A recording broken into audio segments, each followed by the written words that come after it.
Losing your job is incredibly stressful, and it can be mood-altering and, depending on your financial circumstances, even life-altering. So it's perfectly understandable to feel stressed, to feel upset, to feel depressed, to feel angry during this kind of period. And what this video is going to do is try and, one thing is explain that it's not your fault, and two, show you some ways to deal with the emotions that come as a result of being laid off.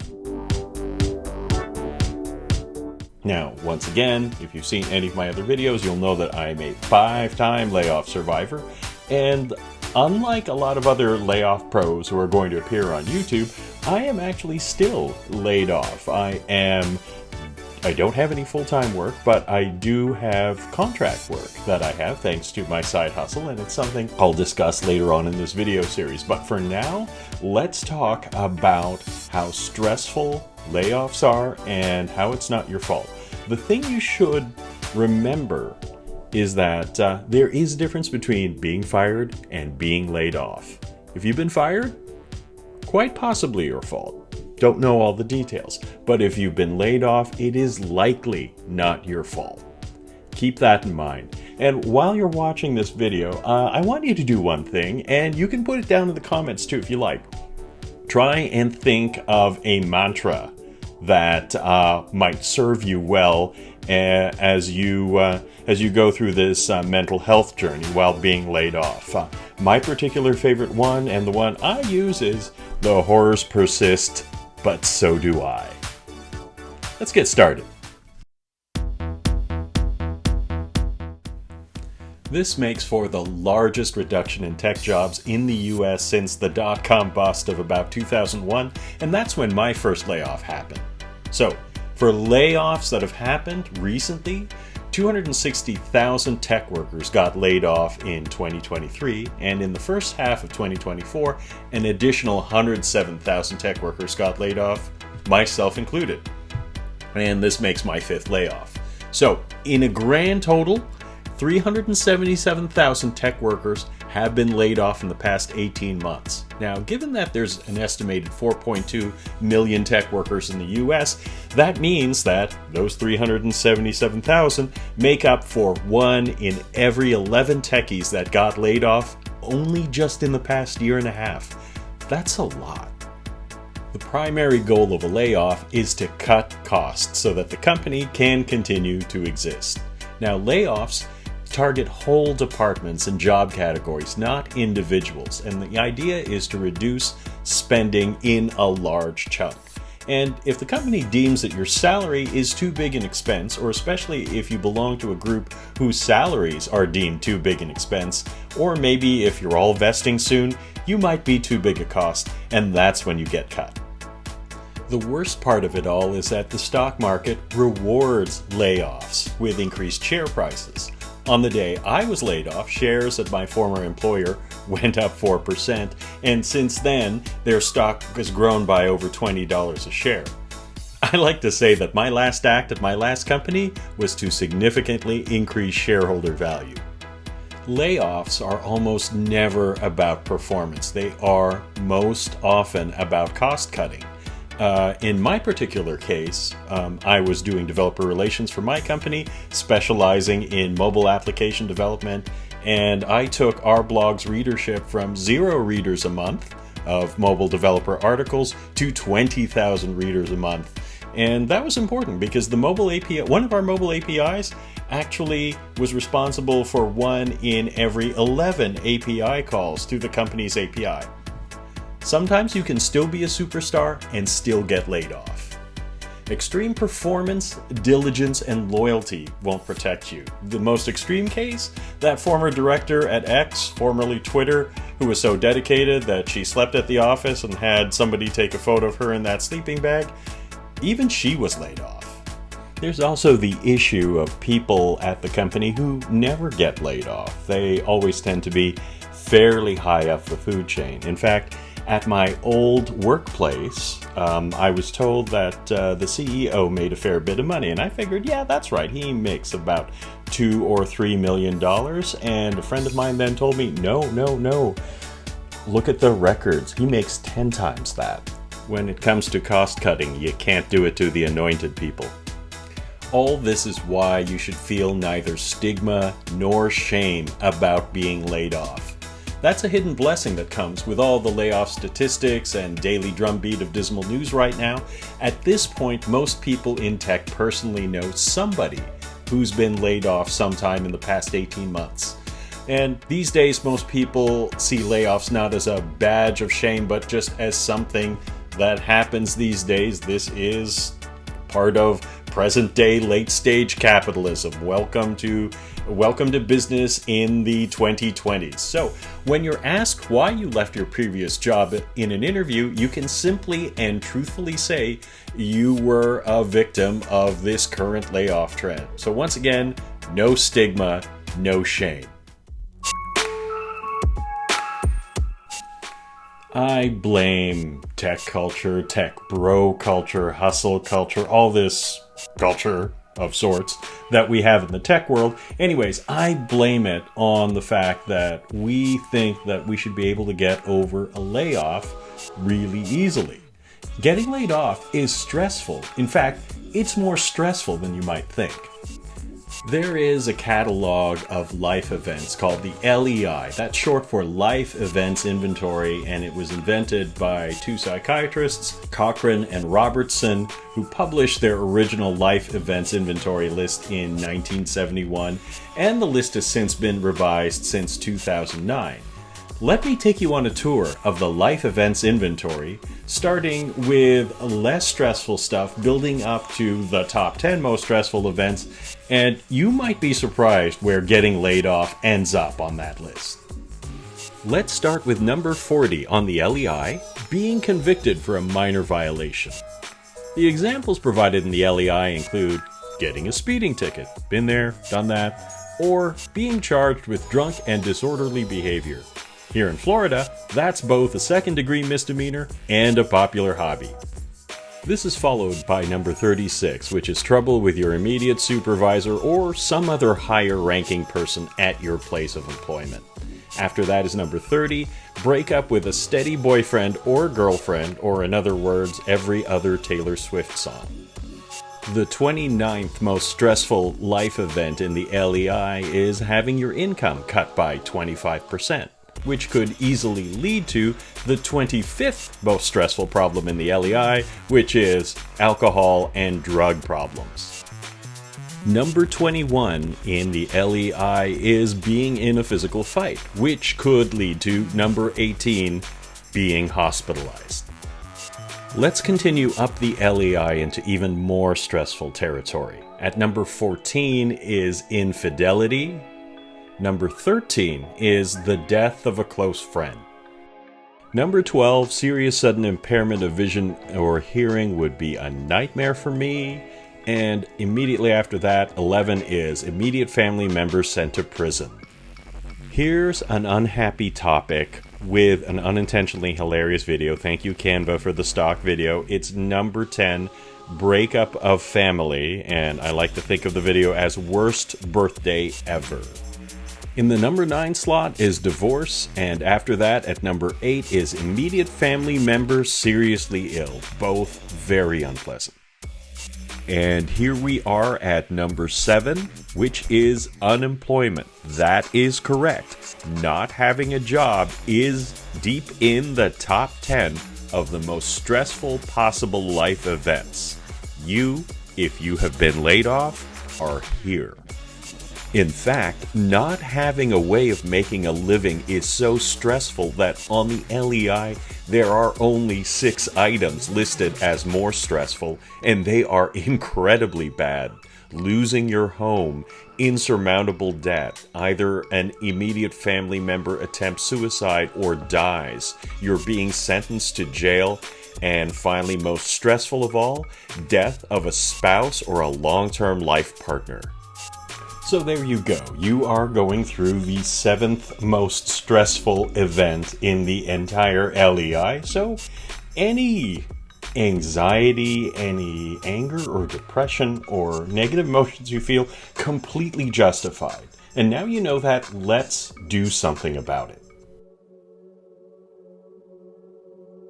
Grieving isn't just a natural response, it's a necessary one. So there's a book called The Grieving Brain by clinical psychologist Mary Frances O'Connor, and she basically says that grief, it's a form of learning orchestrated by your own brain that teaches you how to cope with the aftermath of a loss. It's kind of similar to when you are learning something new and you feel like you're bumping up against the wall. That's actually the feeling of your mind growing to expand to capture that new knowledge. So, as she says, since grief is a way of your brain learning how to deal with what's going on in your life, I suggest you feel your feelings. Part of it is that if you don't find a way to express those feelings, you turn them inward. And when you do that, you start consuming yourself.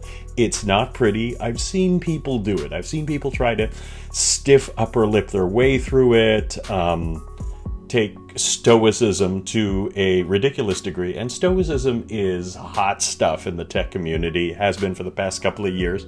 And there's a lot of good that you can use from it. But sometimes you take it too far and use it as a way of tamping down your emotions. And that's not a good way to do it. You should it does help to face things stoically, but there's a difference between that and complete emotional suppression. That will eventually eat you alive.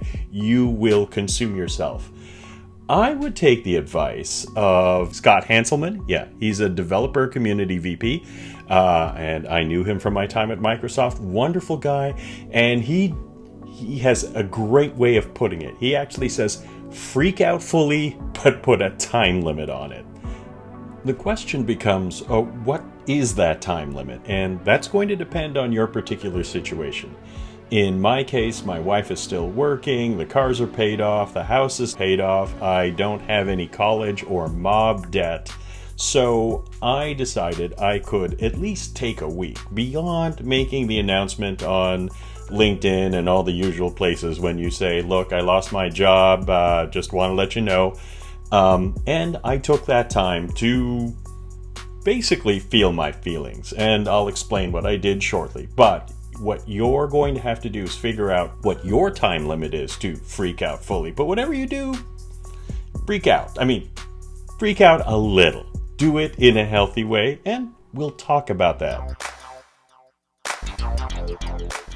Free your mind, the saying goes, and your ass will follow. Well, it turns out that relationship goes both ways. If you free your ass, your mind will follow. What I'm basically saying is, and you're going to hear this if you look at any other video on YouTube about being laid off, one of the first things they're going to say is, deal with the stress by getting some exercise.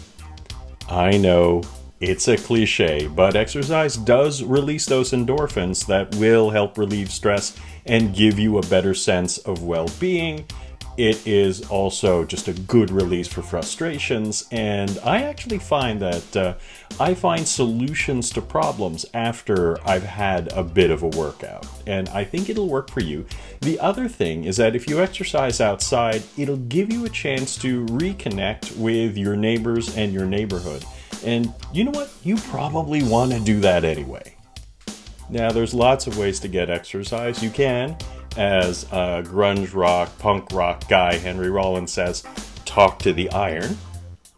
And it was already part of my daily routine even when I had a job, and that is a 10K bike ride as many days as possible during the week. With my free time, when I was laid off, I just decided, we'll make it 15K. It's good, and I also got to wrap it around doing some errands, getting groceries and dropping things off and things like that. What you want to do is you want to maintain your physical health, because your physical health will have a cascading effect on your mental health. And the last thing you need to do is to start knocking down the important dominoes in your life. You need to make sure that you are healthy so that you can move on to the next step. Don't forget that exercise is a fantastic opportunity to listen to an audiobook or a podcast. I do that all the time. And I've gotten caught up on a lot of stuff I missed out on. Also, a good chance to listen to the Primogen's long rants. He's rather interesting to listen to while biking.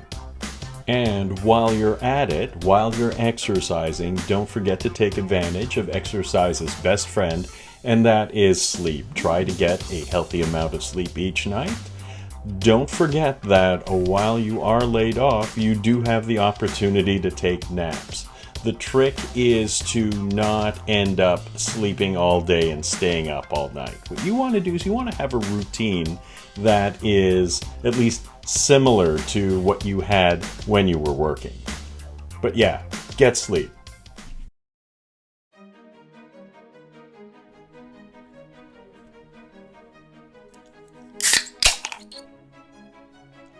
I'll admit it. After my layoff meeting, that's the one where I had the chat with my boss's boss, my skip level, and somebody from HR, it ended and I had a beer. Now, that meeting was at 9:30 in the morning and it took about 15 minutes, so yeah, I had a beer before 10 a.m. and just one. That's fine. Remember, it's always 5 p.m. somewhere, and 10 a.m. U.S. Eastern Time is 5 p.m. in one of the world's drinkiest places, Moscow. But seriously, it's okay to take the edge off with your pleasant vice of choice as long as it doesn't take you on a downward spiral. It's not okay if that pleasant vice starts becoming a major part of your laid-off life. I had that one beer and then went on with my day. Now keep in mind that substances aren't the only way to self-medicate. There are other vices that people fall into when getting laid off, and then they go down a spiral. So watch out for things like getting too heavily into video games and spending your entire day on the couch playing Grand Theft Auto or Fortnite or whatever it is you're into these days. Keep an eye on your food intake, because binge eating is an all too common, tempting, and powerful response to stress. Also, binge watching videos, including Netflix, YouTube, or that site.